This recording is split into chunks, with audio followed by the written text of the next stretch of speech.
Ultraflex Football Podcast. I am your host, Anthony Sutton. With me, as always, is Rob Green. What's up? And Ryan Wheeler.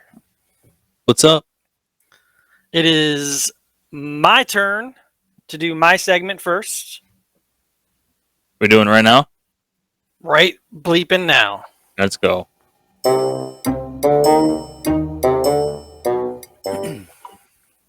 All right. Dad joke of the day. How do you find Will Smith in Buffalo in the winter? I have No idea. no idea. I was not expecting this one. Okay. You follow the Fresh Prince. Nice. Boom, boom. Thank That's you. good. Thank you very much. I'll be here all week. We also got a question from my brother about ranking our favorite athletes or our favorite football player that isn't a quarterback. Also not on our team. We kind of altered it a little bit, and we are going to rank our favorite athletes in general to watch. Could be any sport. So, But still not a quarterback and still not on our favorite team. Correct. To be clear. For me, number 3. I grew up playing a lot of baseball. I was a pitcher. For me, number 3 is Shohei Ohtani. There's about 0.0001% of the population that is good enough to be a major league pitcher. And there's about 0.00001% of the population that is good enough to be a major league hitter. And he happens to be very, very good at both. He was an all-star the last 2 years. He led the league in home runs last year. And he has like a 3 ERA. And Ryan thought Ryan didn't know who he was. I won't say what he thought. Listen. Ryan's not a baseball fan. Not a baseball. For me, Shohei Ohtani is number 3. So, Rob, who is your third? So I wanted to get a football player in here, and honestly, I struggled with a player who wasn't on the Bills because honestly, that's what I like, our Bills players.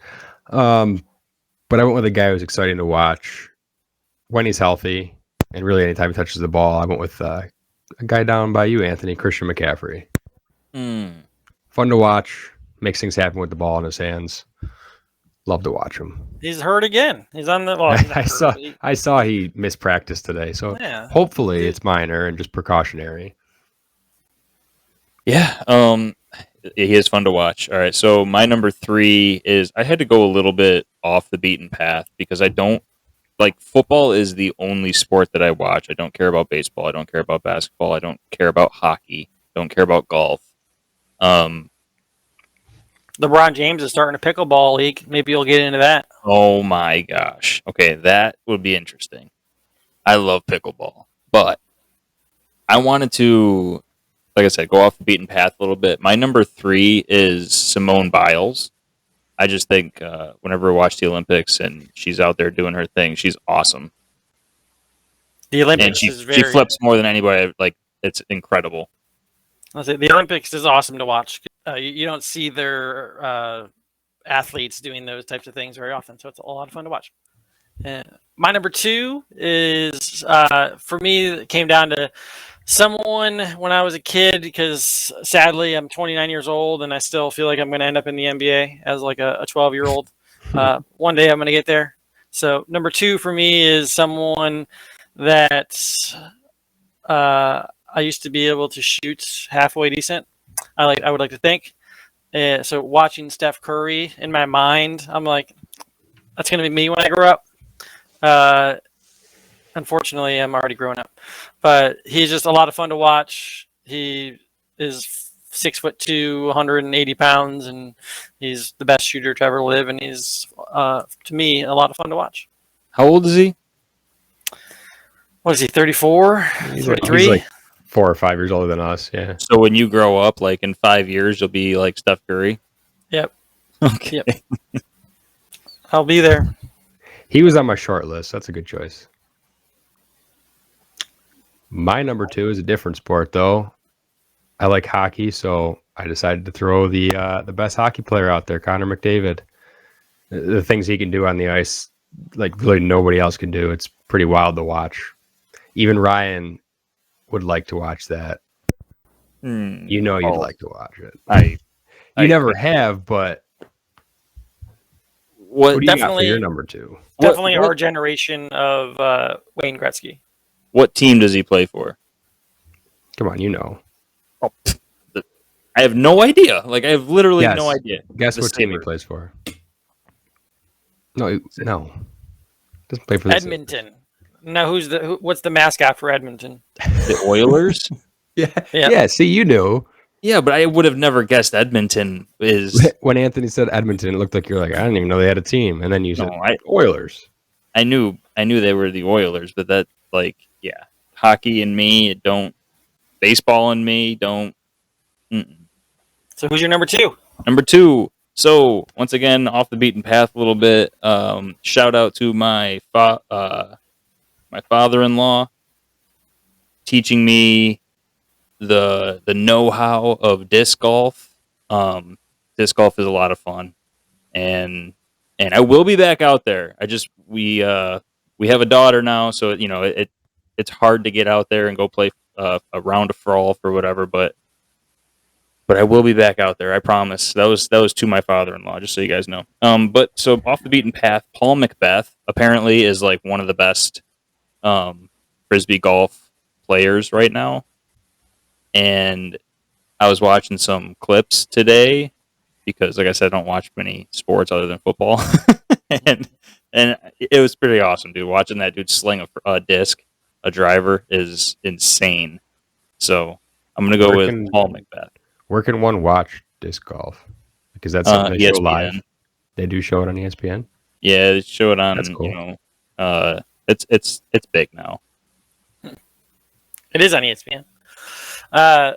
Number 1 for me, I am a big golfer. I'm probably on the minority side of this, but I love to watch golf, especially the majors or the President's Cup or the Ryder Cup or the Players. And my favorite golfer to watch is Rory McIlroy. He's 5'10", 165 pounds, and he can drive a ball like 380 yards in the air, 320 yards in the air. Rolls out to 350, 360, 370, 380 sometimes. And in my opinion, he's the best golfer to play since Tiger Woods, or since after the Tiger Woods era, I should say. That's pretty cool. That's like about your size, right? Yeah. He's my size, and then he jacks to like 330. So can you do that? I can hit it like 270. That's pretty good. I don't know. We might have the next Rory on our. So you're saying I should try for 4 years to be the next Rory instead of Steph? Oh yeah, definitely, for sure. He might be a little older than Steph, even, right? See, you got a few more years to catch up. Oh, is he same age? Okay. Yeah, he turned pro when he was like 17. I'd say it feels like he's been around for a long time. I guess he has, but I would have guessed older. Whenever we play golf with you, like, you're definitely the pro of the three of us. Like, you actually know how to hit the ball up, like when we're chipping onto the green. Like, Rob and I just kind of hockey shot it over back and forth a few times, and then 8-putt when we get on the green. Hope it stops. Yeah. So it helps when I started playing golf when I was like 6. So, like Tiger. I think my first time golfing, I was 24. Yeah. It's a hard sport to pick up late in the game. No doubt. It is. All right, so it's me. Oh, okay. I'll give you my number 1 here. I went with an NBA player because basketball is probably my second favorite sport to watch. I went with Giannis Antetokounmpo from the Milwaukee Bucks. The Greek freak. Yeah, I love watching that dude play. He can pretty much do anything he wants out there whenever he wants. Outside of shooting, he can't shoot like Steph, but he's working on it. He's getting better. I'm pretty sure he's the most dominant player in the league right now. I think so. He's got to be the hardest to guard. KD's probably the hardest to guard. because he's 7 foot and can pull up from And half he could, court. and he could shoot from anywhere. Yeah. Well, But Giannis is the most dominant. I'll take it. He's my favorite to watch. So Yeah. What about like Dwight Howard? Whatever happened to him? He's been on the Lakers the last he's couple still years. hanging around. Yeah. He was Chilling like- Not out as there. dominant as he was, but He was Superman, right? Like, he was In really good for a 2012. few years. oh, that was that long ago. Oh, it's been a while. Oh, never mind then. My number 1. I don't have to look it up. I know who it is. It's Stephon Diggs. Technically, he's not on my favorite team. My favorite team is the I would Titans. like to say that one. Yeah, and watching him run routes, get off the line, it's like artwork. The guy is amazing. He's got great hands, great speed. I don't think anyone in the league runs routes quite as well as he does, and his release package it's awesome. I like watching that dude. Love watching that dude on Sundays, and just even better that Josh Allen gets to throw him the ball. So it's exciting. They're not my favorite team, so I get to say Stephon Diggs.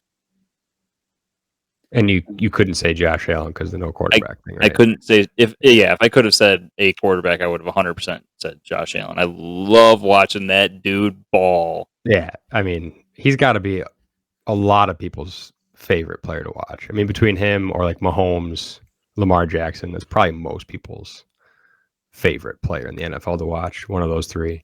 Yeah, I was gonna say, like, I was hoping that one of you guys would say Derrick Henry. I think that his running style is. He was on my ferocious. short list just because when he gets going and when he can deliver that big stiff arm, like what he it's so did to much Josh fun to Allen watch. last year or 2 years ago. Yeah, it was a while ago now. But yeah, he doesn't do it enough for me. It's like when he finally gets going and he does those, his like highlights are awesome, but there's a lot of not great plays too with him. So Yeah, he seems to take a little bit to get going, but he's the guy that you don't want to touch in the second half of the game because you've been having to tackle a 250-pound he running ramps back. up as the game goes on. Yeah, Starts to lean on you and wear you down. Yeah. Use that freakish speed and size. I can't wait for this Ethernet cable to come in so my internet gets better. Cool. So those are our rankings. We're going to go into week 3 summaries. Overall takes for the NFL, good takes, bad takes, and then we'll jump into Ryan's segment. So my first takeaway from week 3 is we all watched the Bills-Dolphins game and we're texting during it. So my first takeaway is the Dolphins are better than I thought they were. I think when we were picking the schedule, we picked the Dolphins to go 8-9. I don't know if they're definitely not, in my opinion, Super Bowl contenders at this point. But the Bills are going to have to work to win the division. So that's my first takeaway.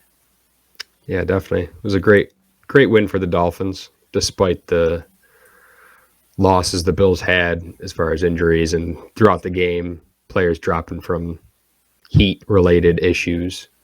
and just dropping touchdown passes and one hopping touchdown throws to Isaiah McKenzie, and there was just so many miscues on the Bills' end. There's no way they should have lost that game. There was a lot that had to go wrong for them to lose, which as a fan is frustrating, but at the same time, I don't want to say exciting, but makes you feel a little bit better that they can fix those mistakes, learn from them, and hopefully not do them again so they can avoid these close losses and start winning these close games.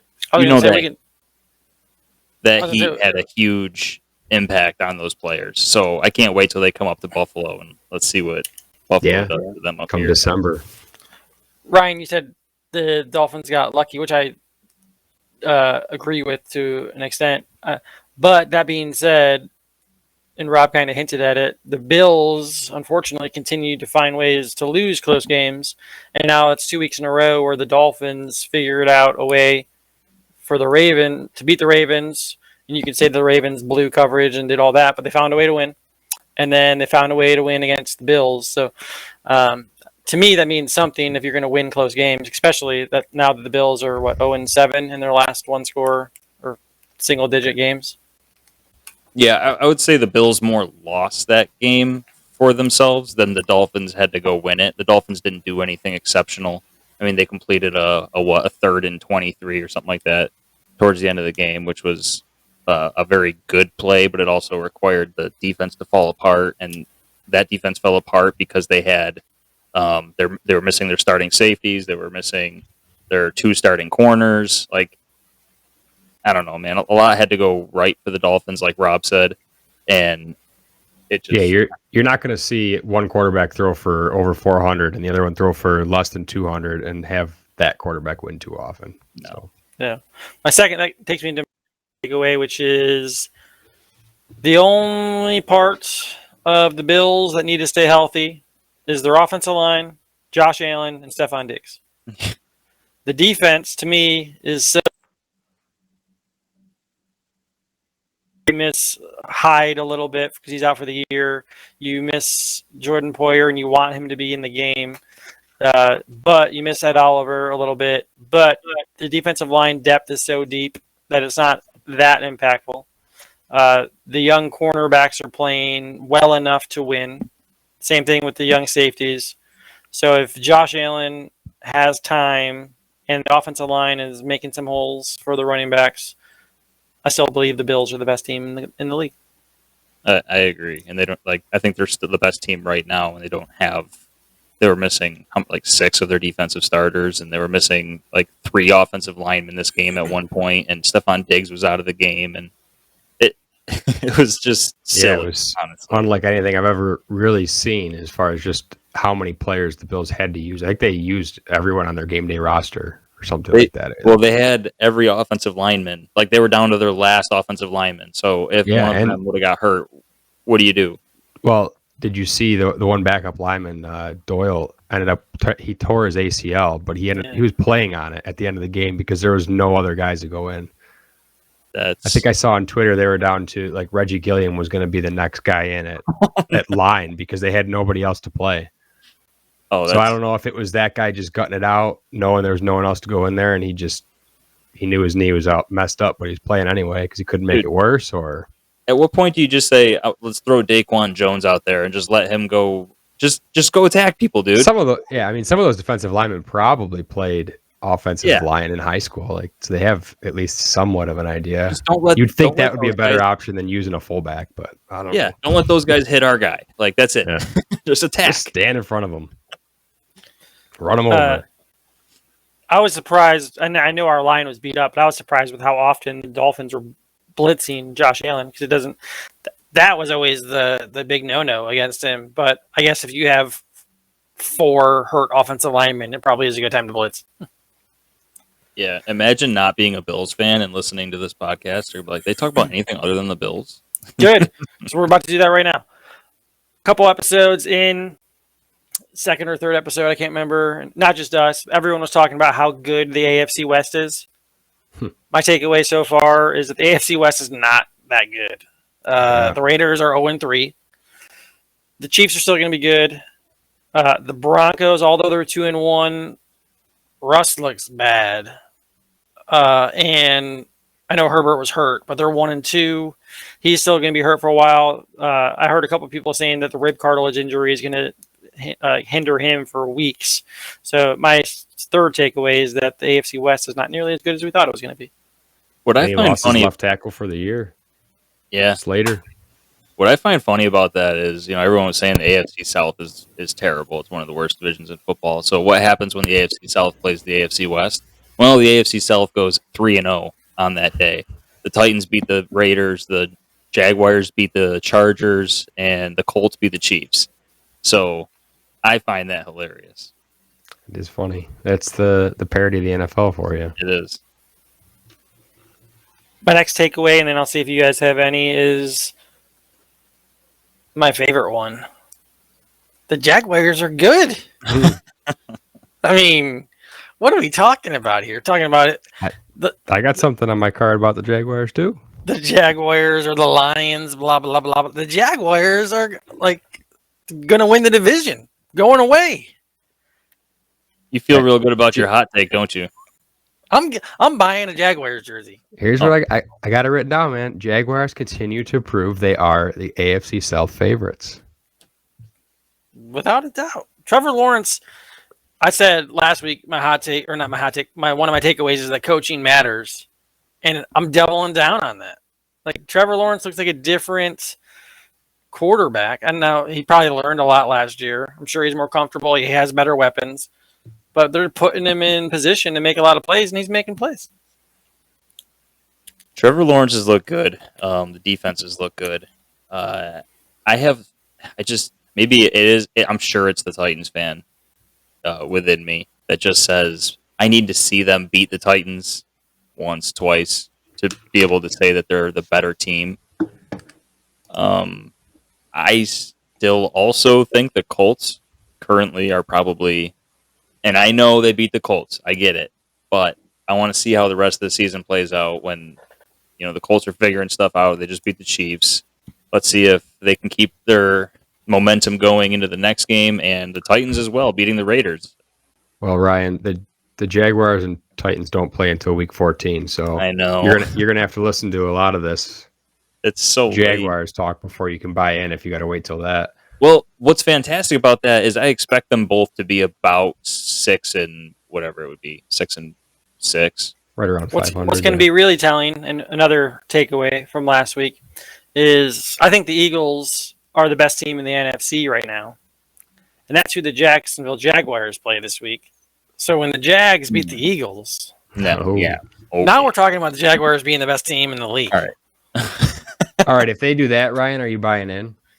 Listen, no, I said when the game was going on last week, and they were just absolutely walloping the Chargers, I texted you guys and I said Trevor Lawrence with the little emoji eyes, like, oh boy. So I see where you guys where you're coming from, and I think that they do look good. I can't call them a playoff team yet. You're opening up to the possibility that they might. I am. They I'm might like a beautiful flower. I'm opening my petals. You're blooming, yeah. Yes. Realistically, You're starting to bloom for the Jaguars. Realistically, you'd be surprised if they beat the Eagles this week. But then the next 2 weeks, big. They play the Texans and the Colts. So 2 divisional games right there that they need to win if they want to make the playoffs. So we'll see what happens. I see 0-3 coming their way. We'll see. I got one more take, but do you guys have any other takes you guys want to jump in? I pretty much just said mine. Yeah, you kind of touched on too, like I said, with the Jaguars being the AFC South favorites. Bills need to get healthy. Great win for the Dolphins. My other kind of big take that I have just on the year so far in general in the league, scoring is down to start the year. There's less than half the league right now is averaging over 20 points per game, which seems it's pretty low, right? It's not what you want to see for fantasy football. Oh, that's why my fantasy teams are so bad. Hopefully, the scoring starts to pick up now with the hurricane that's coming in now as we speak. I think it's going to have a big effect on the weather for the East Coast games this week. So there's going to be probably another low-scoring week in a lot of games. So this might continue on for another week, but hopefully as the season goes on, we start to see teams start scoring more. That Who doesn't love to watch offense? That kind of goes into my last take. It was 2 parts. The rookies stink this year. There's a handful of decent rookies if we're talking about fantasy. And then the other part of that is the old QBs also stink. So Brady's having a slow start. Rodgers having a slow start. Russell Wilson's having a slow start. Matt Ryan's look bad. So they're just some of the takeaways that I have there. But we're going to switch over to Ryan's segment, and then we'll jump into fantasy.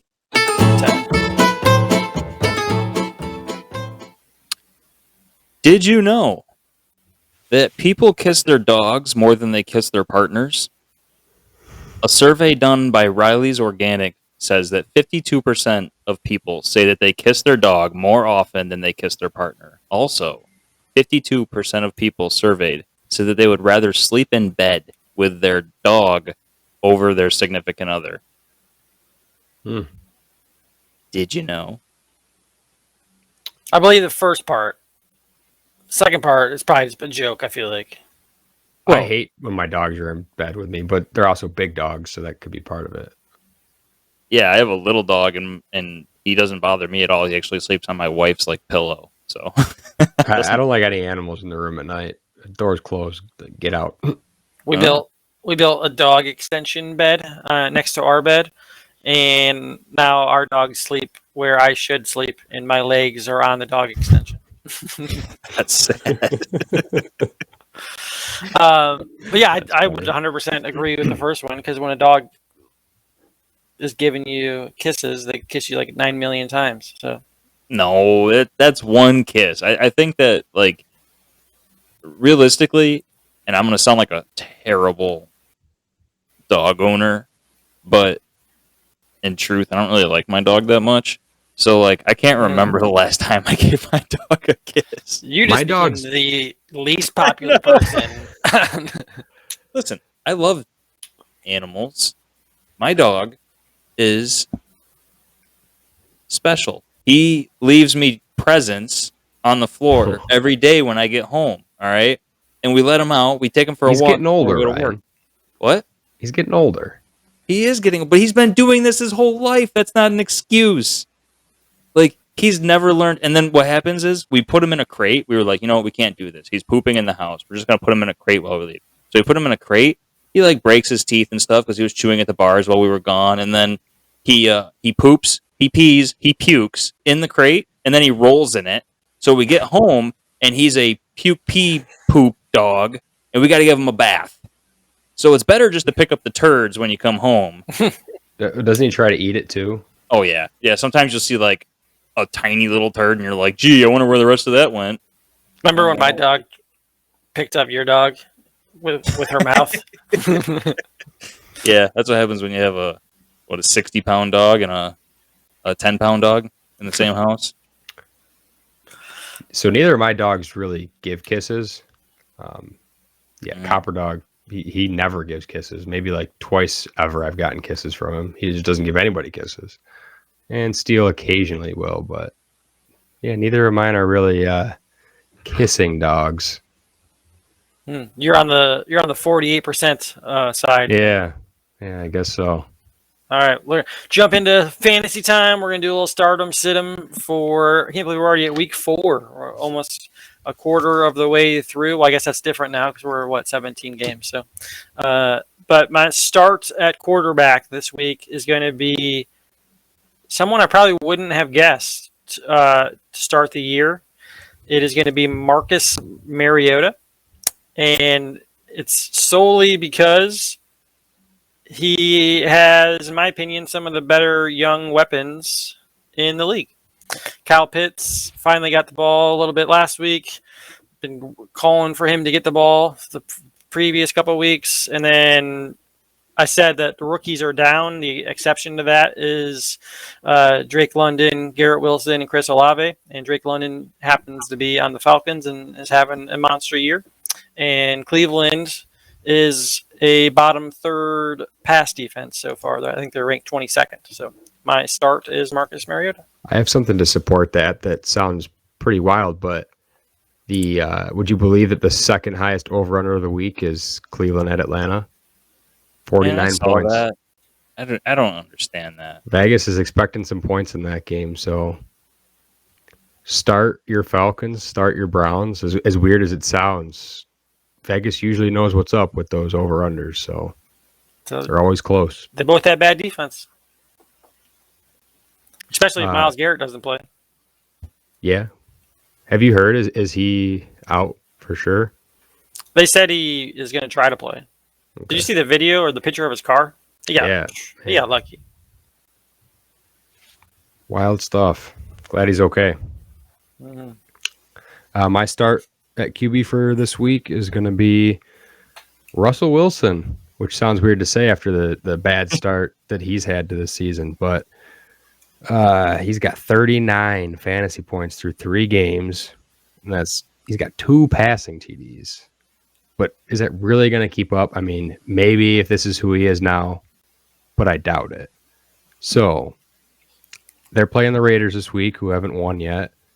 And the Raiders have allowed the 4th most fantasy points to opposing QBs. So I am looking for a get-right game from Russ, kind of to get on track towards what we thought he'd be this year. Get some downfield targets to Sutton, and hopefully have a big game. I like it. I'm going to do my sit at quarterback here. Ryan is checking on his daughter, which is what happens when you're a podcast of 3 fathers with young kids. So we'll get his stardom and sit him at the end. So my sit is going to be Tua. And I don't have any, or I didn't see anything as far as like the Bengals have a dynamite defense. I'm more so thinking about how exhausted every single player was at the end of the game Sunday. It's a short week, so they're turning around after playing in 100-degree weather. Banged up, too. He's banged up. He's got a sore back or a concussion, whatever one you want to call it. And they're going to Cincinnati. It's going to be a night game. Those fans are going to be going crazy. So I think after the short week and how exhausted everyone is, it's just a letdown. Yeah, I can definitely see that. Cincinnati's going to want to get back to 500, get their season going. Yeah, it's a little bit of desperation for Cincinnati. 1-2, like you said, get back to 500. Mm-hmm. So my sit is Aaron Rodgers. So that sounds probably funny because if you think about it, they're playing Patriots this week and are 9.5-point favorites, partly because despite what Bill Belichick says, I don't think Mac Jones is playing this week after what we saw, his reaction to his injury last week, his ankle. So we're going to see Brian Hoyer out there. And do we really expect them to put many points up with Brian Hoyer in there? Because I don't. So if that's the case, the Packers are not going to need to score very many points to win this game. They're probably going to get up early. If you do start Rodgers, you hope that he passes that first touchdown or two because they're going to lean on the run with Aaron Jones and A.J. Dillon once they get that lead. Yeah. Grind the clock agree. out. I think going forward for the remainder of this year, Aaron Rodgers is a fringe QB1. I think they lean heavy on the running backs and that defense. Yeah, especially in a game when they're almost double-digit favorites like this. My start at running back is probably a little bit of a homer pick, but it's Devin Singletary. So I think this is 2 reasons. I think one's going to be the weather, which you hinted at earlier. It's supposed to be a lot of rain in Baltimore on Sunday. So got to establish the run if you're the Bills. And then 2, I think Dorsey and the Bills offensive coaching staff is going to make up for what happened last week. Josh Allen threw the ball 60 sometimes, and I think Devin Singletary got about 8 carries or something like that. So for the Bills to get back and establish the run, I think Devin Singletary gets at least 15 carries, especially with it raining, and one of those will result in a touchdown. So I think Devin Singletary is a start. Yeah, if the Bills are going to establish the run and not do it with Josh Allen, Singletary's probably going to be the guy. So yeah, get behind that. Has to be. My start of the week at running back is going to be Jamal Williams of the Detroit Lions. So based on what Dan Campbell said, the coach, he said Swift might sit out until the bye. He was saying they might play it safe with him. He's got the shoulder injury, I believe it was. So I'd be very surprised if he plays this week. Even if he does, Jamal Williams is RB8 on the season through 3 games. And he's got 4 rushing touchdowns on the year so far. So the Lions, I believe, are number 2 in the league in scoring offense right now in points per game. And they're going to score their points because their defense is bad. So they need to score the points. Jamal Williams is going to get the touches. So he is my start of the week. Yeah, who would have thought at the beginning of the year that kind of saw it with the Lions, that the Lions would have 3 or 4 people in fantasy that you would want to start. And then same thing with the Jaguars. And yeah, it's pretty wild.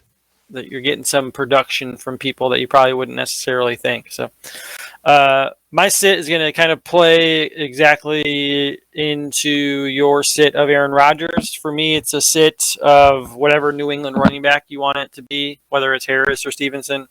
I think the Packers get up early. I think they have good cornerbacks. So they stack the box, make an injured Mac Jones or Brian Hoyer beat them through the air. And then, just trying to keep up with Aaron Rodgers. They're going to have to throw the ball. So any New England running back is a sit for me this week. Yeah, trying to guess which one Belichick's going to feed in a game where they're 9.5-point underdogs is probably going to be a losing formula for your Week 4 fantasy lineup. Yep. My sit of the week at running back is James Robinson for Jacksonville, which sounds pretty crazy because he's running back 3 on the year. But the Jaguars have a tough game this week against the Philadelphia Eagles. I expect them to struggle to keep up offensively, and this can lead or should lead to many more opportunities for Travis Etienne through the passing game as they try to play catch up. So obviously it's probably going to be tough for most people to sit James Robinson unless you have a very deep running back room. So I would only recommend sitting him if you have other solid options, but I just would not expect him to have the big production that you've seen through 3 games so far. So temper your expectations if you do start James Robinson. If you have better options or close options, I would play them and leave him on your bench this week. I like it. Ryan, do you want to give us your start and sits at quarterback and running back? Yeah, I'll go real quick. So the start that I have right now is Jared Goff. Seahawks are giving up 17 points per game to opposing quarterbacks so far, and that's including Jimmy G and Mariota. So I think Jared Goff's been having a pretty solid year, and I love me some Amon-Ra. But I think that Jared Goff could be a good start this week. Sit, I would say Kirk Cousins. I don't care that he plays well historically against the Saints. I consider this prime time. I know it's not prime time, but I consider it prime time. He's the only game on television. Yeah. Sit Kirk Cousins. He's terrible in prime time, quote unquote. Saints have a heck of a defense too. They do. And are the Vikings going to be without Cook? I mean, he's questionable at the moment. Yeah, it's not. He's played through that separated shoulder before. They probably play him, but he might not get his usual touches, I would guess. Okay. My start for running back is Damien Pierce. Chargers have proven that they don't know how to stop the run. 27 points per game to running backs in their last 8 games. He's gone from 11 carries to 15 to 20 from weeks 1, 2, and 3.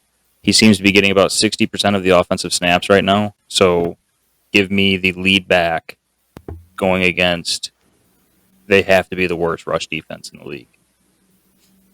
Or at least over the past 8 games, they definitely are fantasy-wise. So Damien Pierce is my start. My sit is J.K. Dobbins, and I know people are going to be excited to get him in their lineup, having to wait as long as they have. But I suggest you wait one more week. The Bills are going to want to get up on the Ravens early to make them one-dimensional, and we all know that they can do that. They have the ability on offense to get up early. The Ravens are going to have to shy away from the run if that happens. Bills are exceptional against the blitz and against man coverage, and that's what the Ravens prefer to play on defense. So the Bills have a favorable matchup when it comes to their offense versus the Ravens' defense. So I expect the Bills to go up early, and if that does happen, like I said, J.K. Dobbins is going to have a negative game script and not going to look good for him. I like it. My wide receiver start is kind of a deep one, depending on your roster size, but I'm going to go with Noah Brown. His connection with Cooper Rush has been good. He's had at least 5 catches the last 2 weeks. He had a touchdown in week 2, so he's got at least double-digit points the last 2 weeks. It seems like the Cowboys' offense is getting the ball out of Cooper Rush's hands a little bit quicker than they would be with Dak. I don't know if that's his play calling or if Dak's just trying to make some plays. I'm not saying Cooper Rush is better than Dak by any means, but he's getting the ball out. He's getting it into Noah Brown's hands, and he's going up against the 30th ranked pass defense so far. So I like it. Going for a deeper guy there. My wide receiver start of the week, I'm going to the Browns, like we talked about earlier, that high over-under, and I'm targeting Amari Cooper. He had 10 targets in week 2, 11 in week 3. They are targeting him as a alpha wide receiver so far this year, which he's been for them. Atlanta's defense gives up the fifth most fantasy points per game to opposing wide receivers, and despite what we said earlier in the offseason about Jacoby Brissett, he's played surprisingly well so far this year. So until he doesn't, play Amari Cooper. And I think it's a very good spot to play him in this matchup against the Falcons. I'm with you on that. My start for wide receiver is Gabe Davis. For this, it kind of blends in with the sit J.K. Dobbins. The script that I see playing out. The Ravens give up the most fantasy points to outside wide receivers, and that's what Gabe Davis typically plays in, is the outside wide receiver spot. I think he's going to want to get some.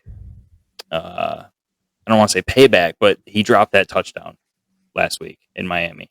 And I think that this is going to be his way of going out and proving that he is still a touchdown machine. And I can't wait to watch him ball. But I think, like I said, I do think that the Bills are going to go up, and they haven't really had a solid running game. So they're probably going to have Josh Allen throw 50 times or 60 times again. If that's what he needs to do, he's going to do it. Yeah, and you have to expect at least 20% of those targets going to Gabe Davis. Or, I mean, unless... holy crap! Diggs takes like 80%. Might just have a monster game again. He might. All right. Oh no, Tony, did you mute your mic? I did, because I got kicked out again and I was cursing up a storm. So, my sit-em at receiver is Zach Ertz. I know he's a tight end, but this solely, again, comes down to weather. I think weather, as Rob hinted at earlier, is going to be a big concern for anyone that's playing on the East Coast. So Arizona is playing in Carolina. I think that game will be affected. I think the Bills and Ravens game will be affected. Kyler Murray trying to pass in a rainstorm doesn't seem like a good equation to me. So whether it's Zach Ertz or Hollywood Brown, I wouldn't be playing either of those, but I just chose Zach Ertz to give the tight end some love. So are you saying that my game scripts are backwards because the Bills Ravens game is going to be just a downpour? You did miss his RB start, but it was Devin Singletary. So you might be saying that, yeah. Oh, okay. I mean, who knows? The weather could come and it's a little sprinkle and 10-mile-an-hour winds, and I look like an idiot. Or it could be downpour and 60-mile-an-hour winds, and then you look like an idiot. So we'll see what happens on Sunday. And then if that happens, Josh Allen becomes the lead running back for the Bills. So yeah, Allen and Jackson might both have 10 or 12 rushes if that happens, or more. That could be interesting. Yeah. My sit of the week at wide receiver is Allen Robinson. 12 targets through 3 games, not great.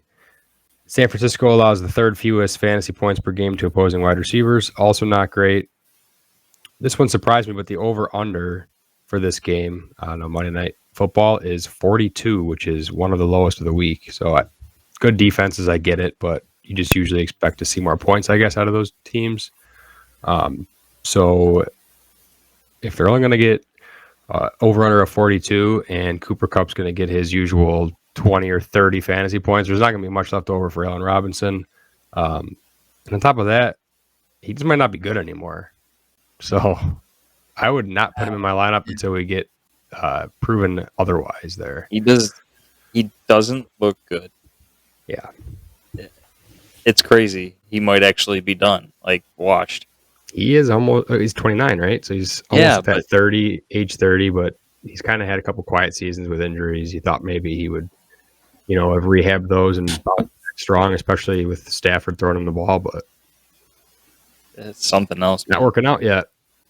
My sit might be an obvious sit because he's been so bad, but I'm sitting DJ Moore. He's catching 3 or fewer passes every game with Baker Mayfield as his quarterback. You guys bring up the hurricane coming up the East Coast, possibly. That could have an effect on that game. And I have something important to say. There's a new guy in town, and his name is Laviska Shenault. And that dude is the new best wide receiver in Carolina. Now, you said DJ Moore's been bad, but I don't even want to put it on him. It's just, Baker Mayfield's just bad for wide receivers, I think, is kind of the takeaway here. We've seen it, how he was in Cleveland, and now it's transferring over to Carolina. I mean, Sam Darnold was feeding DJ Moore better than Baker Mayfield. So, yeah, you know who wasn't bad with Baker Mayfield as his quarterback? So the listeners don't know, but I'm a big Laviska Shenault fan, and Rob is an avid hater one play. on this poor guy. Let's and not Tony's anoint him frozen. the next coming yet. Come on. Tony's been frozen for forever with his hand on his head. He can't even take what he says. He's like, no, he's not going to bring up Laviska. Come on. We've gone over this. This dude's talking about Laviska again. It's unbelievable. I know. But give us why. Give us why. Why what? Why is he the new number one? Because he scored one touchdown? He scored one touchdown. He's just clearly the best wide receiver out there. Honestly, there's no statistics. I didn't know if there was something deeper than that. It's just that he made one big play. All right. There's nothing deeper than that. I love me some Laviska Shenault. I loved him when he was on the Jaguars, oddly enough, with me hating the Jaguars. But when he got traded to the Panthers, I wasn't super excited because, you got to deal with Baker Mayfield as your quarterback. But, new scene. I was hoping he'd be able to get all of that talent out there. What's up, Tony? Dude, you muted your mic again? You gonna this guy? I keep swearing like crazy because I keep getting kicked out of here. So I don't know if it's the hurricane or what's going on right now. The hurricane down in Florida affecting you up in North Carolina? I don't know. I'm getting all fired up right now. Wow, you don't see Anthony fired up very often, so this is exciting, folks. Yeah, this is rare. We're about to go pick the games here. It's gonna be a joke. We got trivia time before that. Yep, we do. Are you guys ready for this? Y'all ready for this? Yeah, let's try it.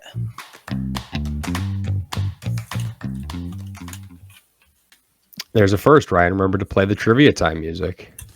Thank you. For all 3 of us, guys. Extra point for Ryan today. Let's go. 3 for 3 today. Good job, Ryan. Thank you very much. Got your pen? Got your paper? Oh, yeah. Ready for question 1? So ready. Here it is. What is the highest temperature ever recorded on Earth? So we're talking air temperature here. A. I'm going to give you choices again, Ryan. I feel like you keep forgetting. You're like, oh, no, I have no idea. All right. A, 127 degrees Fahrenheit. B, 134 degrees Fahrenheit. C, 139 degrees. Or D, 142. So these are all Fahrenheit. 127, 134, 139, or 142. All right. I got it. C, right. 139. D, I think you said 142. Yeah, D was 142. Well, I thought one of you would get this because maybe you've heard it before, but no. The correct answer was B, 134 degrees Fahrenheit. And you got to go way, way back for this one, but July 10th, 1913 in Death Valley, California. 134 degrees. Dude, don't worry. In a couple of years here with global warming, it'll be hitting that on the reg. I mean, maybe. But it hasn't happened in over 100 years, so. All right. Hopefully the listeners out there did better than you guys there. 0 for 1. Ready for number 2? To do worse. Ready. let's get our first sports-related question out there. What athlete has appeared on the Sports Illustrated cover the most? Is it A, Muhammad Ali, B, Tom Brady, C, Michael Jordan, or D, Tiger Woods? So Ali, Brady, Jordan, or Woods? Again, I go alphabetical order for these, so there's no code to solving my... I was trying to like watch your eyes to see if you gave away any hints, but I didn't see. I was purposely trying not to give away anything with my eyes there because I was like, they might be watching my eyes here. Who was C and D? C was Jordan, D was Woods. All right, I got it. All D. right. Eldrick. So Anthony says Tiger Woods. What do you got, Ryan? A, Muhammad Ali. Man, you guys went 0 for 2 tonight. Oh, gosh. The answer is C, Michael Jordan. Come on. For a bonus point, if anybody can get within 5 of the amount, I'll give you a bonus point. Write down your answer now of how many times he's been on. Yeah, just for fun, since you went 0 for 2. Wow. 32. Well, I was going to say, I don't know if I'm guessing in like the thousands or like, I guess that wouldn't make sense though. So well, they do like once a week, right? A cover? Yeah, but they've been or around once forever. a month. I don't even know if it's once a week or once a month. All right, I'll go with 20. No, I'll go with 17. All right, you're both way off. 50 times. Oh my. Michael Jordan on the cover. Second most, Muhammad Ali with 40. Tiger Woods was 24, and Tom Brady was 20. So quite the lead for Michael Jordan. I don't know if we're going to see anybody catch him. No. All right. Like the trivia, I think I'm still up 1 for the season. You are. Yep. You got the only one, so right, Ryan? I don't think you've gotten one yet. I got one. Holy moly! Okay, yeah, no, you did. 'Cause you guys both got the one. So you're 1 for 6 or 1 for 1 for 2 6. for 6. Anthony's 2 for 6. Yeah, All right. Trivia is not my strong suit. Let's pick some games. Rob, if you want to pull it up and run through, I'll go ahead and mark them. That way we can have this, and then we'll be going ahead and putting these on Twitter like we usually do to get the Twitter polls. Last week, an update on that. I picked 9 games correctly. Rob picked 11 games correctly. Ryan picked 6 games correctly. So it'll be interesting to see what method Ryan goes with this week. And Twitter got 9. I don't know what to do, guys. Like, So, should I make my picks and then just randomly switch a few of them? Like, I don't even know. Hey, this is your picks section. It's up to you. Just remember, you got to do the mustache, right? That was the loser for the picks. Whoa. We decided on, what are we doing? We're just going with a mustache? Yeah, you have to shave everything but your mustache if you're the loser of the picks. I have a kid. She's going to be terrified of me. Like, So that gives us the season total. Myself had 26 correct. Rob has 30. Ryan has 19. And Twitter has 22. So we'll get into this week and see if Twitter can make up some ground on myself and Rob. so what if I beat Twitter? Do all of our listeners have to like shave? No, this was just between the 3 of us. Oh, crap. Sorry, Ryan. I mean, if any of our listeners out there want to shave just a mustache, and they can do that. It's fine. And yeah, if they can do it like with me, that way I don't feel like I'm alone here with my mustache. Are you counting yourself out already? You got like Kinda. a lot of weeks left. I We're feel not like, even a quarter of the way through. I know. I feel like I've given you guys such a head start. Well, let's get going and see what method Ryan chooses this week. So again, I'll say the spread as the home team. So Miami at Cincinnati -4. I believe as my sit was Tua. I believe Miami is exhausted after last week and they have a letdown game. So I believe Cincinnati wins by at least a touchdown. Yeah, I'm all over Cincy this week. I bet it already at -3.5. Give me the Bengals. I don't give out betting advice, though. I mean, don't don't. Well, I mean, I might give out betting advice, but just don't spend your whole bankroll on it. Yeah. If our listeners ever hear me give betting advice, do the opposite of whatever I say, because I have terrible luck when it comes to gambling on sports. So I'm gonna go with the Dolphins. I'm just gonna Any pick the particular opposite of reason? everything you guys have. Oh, okay. You're just okay. What if we pick them different? I don't know, man. That's a real conundrum. I'll have to figure something out. All right, next up, we got Minnesota at New Orleans plus 2.5. Games in London. I can't figure these two teams out. Every year, I feel like these two teams will win a game they shouldn't, and then they lose games they shouldn't. Yeah. Honestly, I don't know. I'm just gonna go with Minnesota. I don't really have a reason, but I'll go with Minnesota. So I'm guessing Ryan's going to take New Orleans because of the Kirk Cousins factor there. But I think Minnesota's the better team, regardless of his record in primetime games, if you want to count this as one. So give me Minnesota. The 2.5 is kind of negligible there. So Give me the Saints. I knew you wanted to take the Saints, so make it easy for you. I was gonna go Saints whether you picked them or not. Either of Yeah. you. I don't think Vikings can pull it off. All right. Next up, we got Buffalo at Baltimore plus 3. Go Bills. I think Bills are gonna be a little fired up to prove a point. Hopefully the weather doesn't get too bad for either team. I don't want to see an ugly game when there's two of the best teams in the league playing. So go Bills. There's two things that worry me: the weather, and if Mitch Morse plays, like they need their center to play. That's the big one to me. They can get by if Poyer or some of these defensive guys have to sit out, but if Morse is out again, it's going to be tough. But I will go with Buffalo because he was limited in practice today, so I think he will play. I'm gonna go with the Ravens. So you're either going to get caught up a little bit this week, or you're going to be buried, man. Well, unless we just We could split. just split. Yeah, it's possible. All right.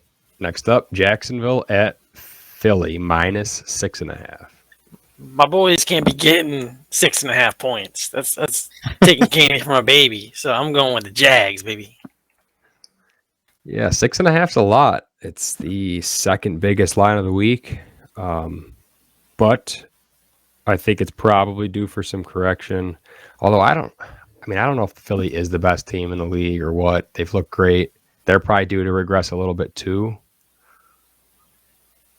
But I think Philly's going to win big. So give me Philly. Let's go Jaguars. You're finally coming around. Okay, next up, we got Washington at Dallas minus 3.5. I feel like this game's going to be close. So I'll take Washington to cover. Yeah, I'm on Washington here as well. I think Dallas won, these last two games with Cooper Rush at quarterback, so I think they're a little overvalued here on the line. Like honestly, they probably should be just -3 at most. So give me the points, Washington. I don't think there's any way Cooper Rush comes in and goes 3-0. So I'm going to take Washington actually also. Yeah. Next up, we got the Seahawks at the Lions minus 4.5. Detroit, although they did not win last week, has continued to look good offensively. And I just don't think Seattle, as bad as the Lions' defense is, I don't think Seattle can score with the Lions. So I'm going to take Detroit. Yeah, that's where I'm at on this game too. When I first saw it, I was like, should Detroit really be 4.5 point favorites over anybody? I mean, I know they're an up-and-coming team. We've been high on them, but they just haven't been able to close out like last week we saw with Minnesota. But I'm just not sure Seattle can score enough points to keep up. The Lions' offense is actually pretty good, so I will pick them to cover that 4.5. Upset game of the week. Seahawks take the win. I don't hate going with to Seattle there with 4.5. I mean, like I said, Detroit being a 4.5 point favorite feels wrong. But if I take the money line, can I get double the points for that if I get it right? We'll see how far crazy. behind you You're are getting after crazy this now. Yeah, you're not far enough behind yet. And you only get that if they're like a 10-point underdog. Okay, that seems fair. Chicago at the Giants -3. I don't know. I guess the Giants looked less than impressive on Monday Night Football. I was hoping Brian Dable would have them ready to go. The Bears are just so bad, though. Yeah. Justin Fields is not off to a good start. I'll go with the Giants. I don't like this game. Vegas clearly sees it as a toss-up. It's a toss-up in my mind. I think I'll just take the points, so I'll take Chicago just to have that -3. I have no read on this game. I don't either, and I'm just going to go against Rob because Rob's winning, so I'm going to go Giants. Okay, next up we got the Jets at Steelers -3.5. Man, this is going to be an ugly game. Offensively, I still don't think Mitch can get them enough points. So I'm going to take Zach Wilson comes back and plays well enough to win. Yeah, I don't know if I'm going to pick them to win, but having the 3.5, it feels like a field goal game to me either way. So I'll take the Jets with the points. I think Wilson could give them a spark. I think the Jets were better off with Flacco. So it might be. I'm going to go Steelers. But I think we all want to see Pickett in there, right? So yeah, oh yeah. We need the Jets to pull this one out. Yeah. I think if they lose the Jets, that triggers Pickett coming in. It might. All right, I'll pick first for the rest of these games. I don't want to make Anthony go first every time since I'm in the lead anyway. Next up, we got Cleveland at Atlanta +1.5. So, looking at this one, it just looks weird, man. Atlanta +1.5 at home against Cleveland with Brissett. I still think Brissett is not as good as he's played, but I also don't think Atlanta's a good team. But they have been hanging around with everybody. They did win last week. Give me Cleveland. Go against what I felt. I wanted to talk myself into Atlanta, but I couldn't do it. Oh, should I go next? Go ahead, fire away. Oh man, it's going to ruin my whole strategy here. But I guess I was thinking the same thing. I was trying to convince myself to pick the Falcons, and so you know what? I'm so far behind. Let's go Falcons. I convinced myself. You know what? I did it. I almost want to change my pick just because I almost on my short list of starts of the week I almost put Kyle Pitts at tight end. I'm going with Atlanta. My start was Mariota. I figured you would be going Atlanta there. I think they score enough points, and it's going to be a high-scoring game. It's going to be fun. Hey, we got Drake a lot London different goes this off. week, guys. I love it. Putting the pressure on me to stay up here. Next up, we got the LA Chargers at the Houston Texans +5.5. Yeah, this is another one that I don't really like. I don't want to touch it as far as putting money on it. But 5.5 doesn't feel like enough. At the same time, the Chargers haven't been great, and Herbert's banged up. But they're probably going to get Keenan Allen back, so give me the Chargers. The AFC South has the AFC West by the gonads. So that's what you're going for? It's not going to reverse this week? No, sir. Let's go Texans. To win or? Oh, yeah. To win. Oh, okay. All right. Bold. Breaking news. I'm picking the Chargers, but the breaking news is that Aaron Judge just hit his 61st. Did he get it? Run. He finally. Yeah, there you go. And they're playing in Toronto, and it went in between the fans and the bullpen, so no one actually was. No on one camera. even got it. No one's on camera catching the ball. So who got the ball? Ryan, that's a $500,000 ball right there. Or probably worth more than that. A ball because the guy hit a home run with it. He tied Roger Maris' home run record. Oh, that's nothing then. You got to get the next ball.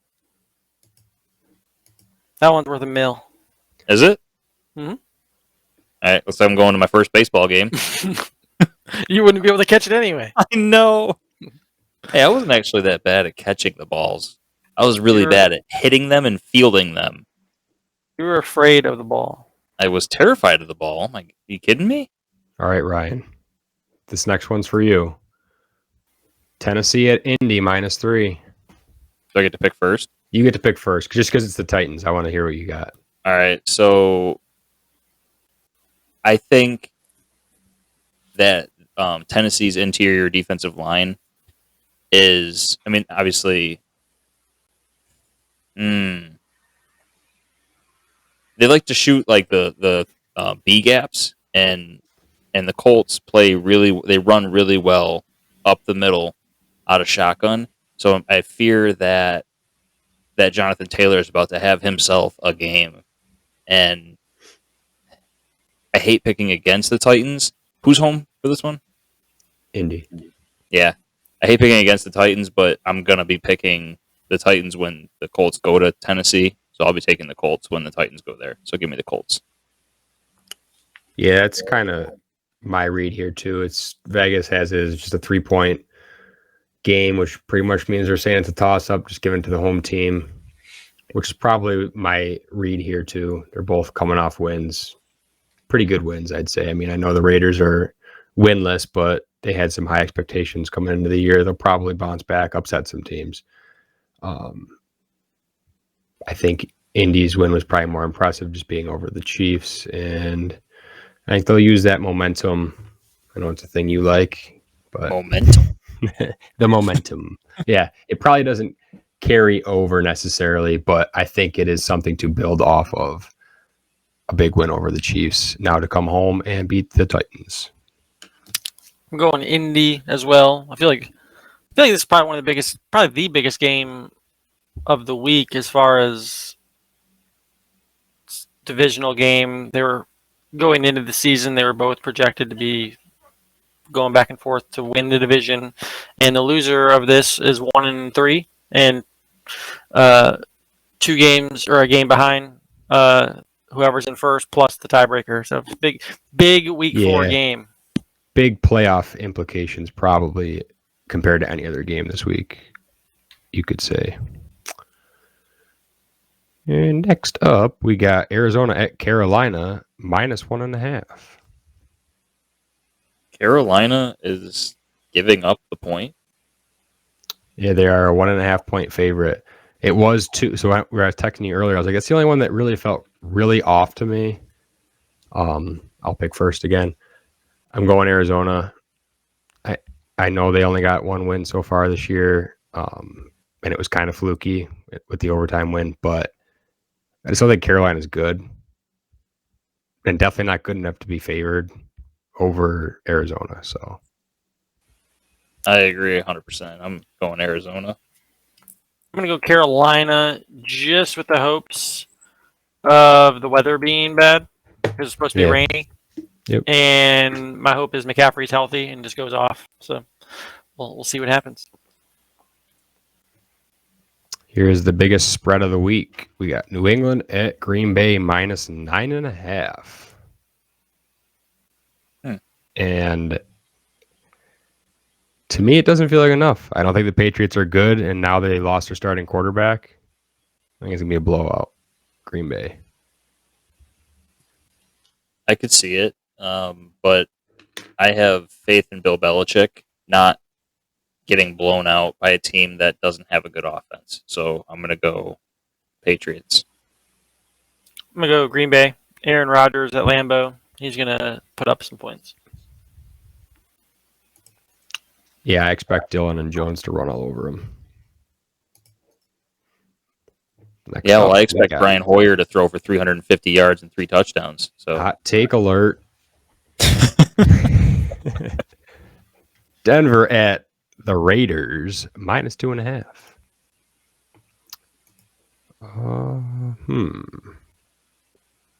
Give me the Raiders to get their first win of the year. 2.5 is pretty much nothing. So I'll just take the team I think is going to win. And I think that the Raiders are desperate. If they don't win this game, their season is over. If it's not already over at 0-3, it's definitely over at 0-4. And the Broncos are a bad 2-1 right now, who are probably due for a loss. So Raiders. So the Raiders are, you said -2.5? -2.5, yep. All right. So give me the Broncos to lose by 1. I'm going to go the Raiders, similar to Rob. I think if the Raiders don't win now, then their season's pretty much over. So see a lot of desperation there. So give me the Raiders. Here's a fun one. We got Chiefs at Buccaneers +1. This game, they're saying, could be moved because of the hurricane to, I believe it was Minnesota, right? So might not be a true home game for Tampa. It's only +1 there, which probably, I mean, honestly, it probably already kind of reflects that they think the game's going to be moved because they're +1, not -1. I was thinking -1 when I said that. So probably expect that game to be moved just based on that line, and I'll take the Chiefs to win on a neutral field. I'm with you. Trifecta. I think Tampa's offense hasn't looked good, and Kansas City's offense is always pretty good. So Yeah, something's a little off with the Bucs offense right now. Not sure they could score enough points to keep up. Last game, Monday Night Football, we got the Rams at the 49ers, -1.5. It's just a weird line to me. I think the Rams have looked better than the 49ers, and I think they should be favored in this game, even though they're on the road. So I'm taking the Rams. I agree with you, but I'm going to take my last pick as the opposite of what I think. So let's go 49ers. Maybe you get another 1 point loss like last baby. week, and then they cover the spread. Or I know that they're 1.5 point favorites, so that wouldn't work. Never mind. No, they cover by 2, but let's go. I think the Rams are the better team, but for some reason, these two teams always play insanely close games, and it feels like Shanahan kind of has something over McVay. Even though the Rams won in the playoffs, what was it, last year? Yeah. The 49ers were able to keep it close with, in my opinion, a roster that wasn't nearly as good as the Rams. So I think Shanahan keeps it close, and at the end of the day, wins the game. All right, cool. We got about every game different this week, seems like. Love it. So it'll be fun to check in next week. We'll probably end up all going 8 right, and then there'll be no fun stuff to talk about, but we'll see. Awesome. Are you guys... Go ahead, Ryan. I was going to say, are you guys ready to do listener question? Yeah. Jump into the best segment of the week. I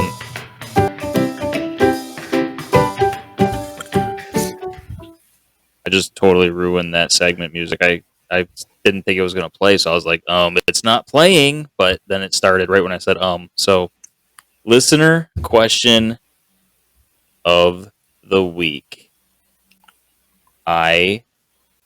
What are your top 3 pie flavors? I totally forgot what the question is. I almost dropped the ball on that entire segment. The music, the question. We're doing rank through it. We're doing rank top 3 again, huh? We're gonna start and end with it.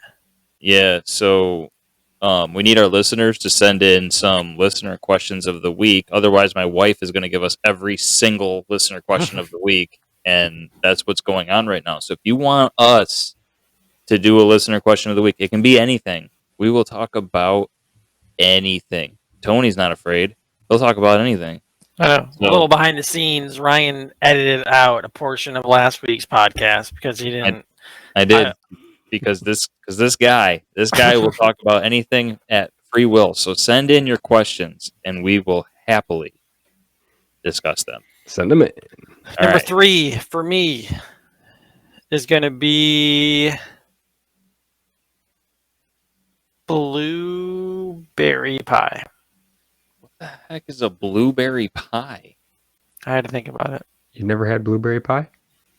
Is that actually a thing? Blueberry pie? Yeah, it's good. I've never heard of a blueberry pie. It's not in my top 3, but it's a good pie.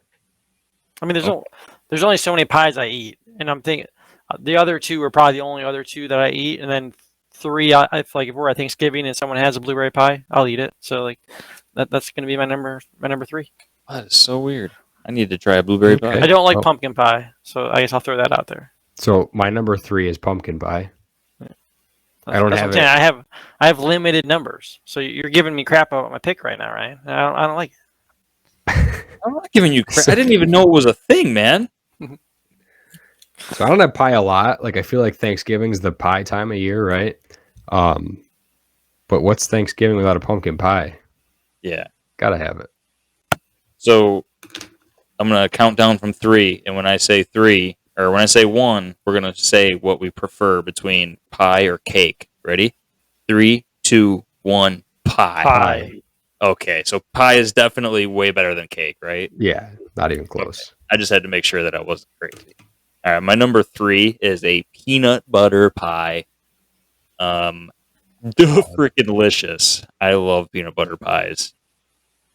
My wife makes them. The last time she made them, she brought it to work. Like she made 2 of them, and she brought one of them to work, and I had like the whole first one, and I was like, "Where's the other pie?" And she's like, "I took it to work." I'm like, what? Make another one, please. Please make more. Number 2 for me is apple pie. I mean, nothing to me. It's hard to beat an apple pie with some ice cream. Not gonna argue. Apparently, I like peanut butter pie more than Ryan because it's my number 2. Man, I love peanut butter and I love pie. It's great. Bro, I didn't think that you. It's good by itself. It's good together.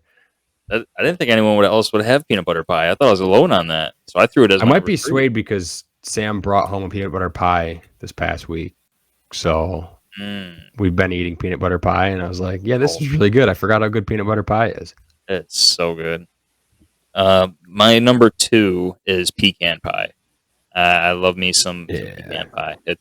You warm it up, or it gets fresh out of the oven. So good. Number 1 for me, I have a sweet tooth. This is about as sweet as it gets. Key lime pie. Ooh. Dude, good call. I totally forgot about key lime pie. I love key lime pie, but I never have it because no one ever makes one. I buy one at the store like once a month, and then I just devour it. Dude, that is such a good call. I totally forgot about key lime pie. You ever have like key lime yogurt? I love that. Yeah, so good. So good. Yeah. Chobani flip or something. Yeah. It's got the little like key lime chips in it or whatever with like, yeah, it's good. My list is just wrong now. Like I don't even like my list anymore. It's wrong. Because key lime is number 1 for sure. My number 1 is easy. It's apple pie. It's the classic, and specifically my wife's apple pie because she makes the best apple pie on the planet. So shout out to her. Shout out to your wife. She makes a lot of really good pies. I think she made key lime pie. I feel like. I think she did make one time before, yeah. Because key lime pie. She makes a lemon meringue pie. That's really good. She's made a peanut butter pie before. I don't think she's ever made a pecan pie. I feel like my wife must have got her peanut butter pie recipe from yours. Because maybe. I don't know.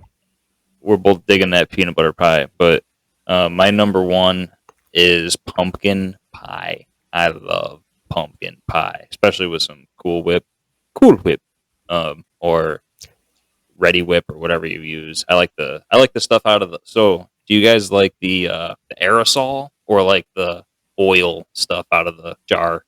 I don't like either. Yeah, okay, I'm with you, Tony. Out of the jar. Neither Rob, for you me. Don't like whipped cream? No, I like it plain. Pumpkin pie. I mean, I like pumpkin pie plain too, but it's like, do you want something creamy and delicious added to your delicious pumpkin pie? And you're like, nah, dog, I'm good. No, I'm gonna skip every time. I'm just not a big whipped cream fan. I don't know if it's a hot take or not, but I don't like whipped cream. Yeah. I'll eat it if they put it on there, at a restaurant or whatever. Not a fan. Pie that I didn't think about until right now. Going back to like middle school, high school day is the Hershey pie that used to be at Burger King. Dude. That pie is up there. You know what else is surprisingly like really good is rhubarb pie. It tastes just like apple pie. I don't think Never I've had had it. it. Oh, you guys need to expand your horizons a little bit. All right, so to close this episode out, do you guys have anything else to say? I do not, other than find us on Twitter at Ultraflex FP, Ultraflex Sutton, Ultraflex Rob, and Ultraflex Ryan. All right. But that's all I I have. have one thing to say, but it has to be last. Oh, it has to be last. So go Bills. Well, you know it is. Yeah, because you ruin my outro music every time. I have a couple shout outs to give. Week 1, we had a tweet at us. It was from @_Lucas069. He tweeted us and said Mike Tolbert was the last Bills running back to rush for a touchdown in week 1. And that he said that could be my did you know for the week. And my did you know does not ever have anything to do with football, so it couldn't have been my did you know, but I forgot to give him a shout out, so I want to give him a shout out now. That was back in 2017, guys, against the Jets, and they had Colt McCoy, but somehow Mike Tolbert ended up with the touchdown. That is crazy, though. You mean the Sean Try McCoy? again. They didn't have Colt McCoy at running back. Did I say Colt McCoy? Did I really? I'm like thinking, like, what? The Bills had Colt McCoy running at the running back position. Yeah, no, it was No wonder he LaShawn. didn't score. Yeah, he was pretty quick. I don't know. He was a good runner. No, that was LaShawn McCoy. That's my fault. And I got a couple guys that I see on the daily at the UPS store, and those guys, they're great. They're fans of the show, and one of them told me something that I should throw out there, and it was that I don't know if it's true. I didn't vet this, so this guy could be completely, making me look like a fool right now, but I don't even care. I'm going to shout him out anyway. Said the most double-teamed player in the NFL after Aaron Donald is... You guys have a guess? On defensive line? Myles Garrett. I would have thought it was Jeffrey Simmons or Myles Garrett, too. I think I actually said Myles Garrett, but the answer is Daquan Jones. Which That's just... for this year? I don't know, bro. He just threw that stat at me, and I went, "Oh, cool! I didn't know that." Well, So hey, if that's the case, big signing for the Bills, right? big sign for the Bills. He's been good. He was good for the Titans. He's a good player. And last but not least, there is a Josh Allen cereal and coffee, and I feel like we need to buy those. And I mean, especially the coffee. Yeah, we I gotta definitely want to try the coffee. Yeah, we gotta try those. And I need all the coffee. yeah, you too. Send Anthony a few extra. I also saw that servings. Diggs has his own hot sauce. Yeah, I have seen that. I haven't tried it, but I have seen that. We got to support these Bills, folks, and I have a hot sauce tasting episode. a hot sauce, cereal, and coffee tasting episode. I'm gonna put the hot sauce in my cereal, and then drink the coffee with it. No hot sauce for me. You could use the coffee as the milk in the cereal. Ooh. All right, folks. That ends week 4. I'll wrap it up here. We'll be back next week to discuss another week of football. Hopefully the Bills can pick up a win. Thanks for listening, and we will see you next week. Go Bills. Oh, I was going to say, I don't know if you're going to get it in. All right, ready, Rob? Wait a minute, folks. Here we go. I'm late. Sorry. Outro.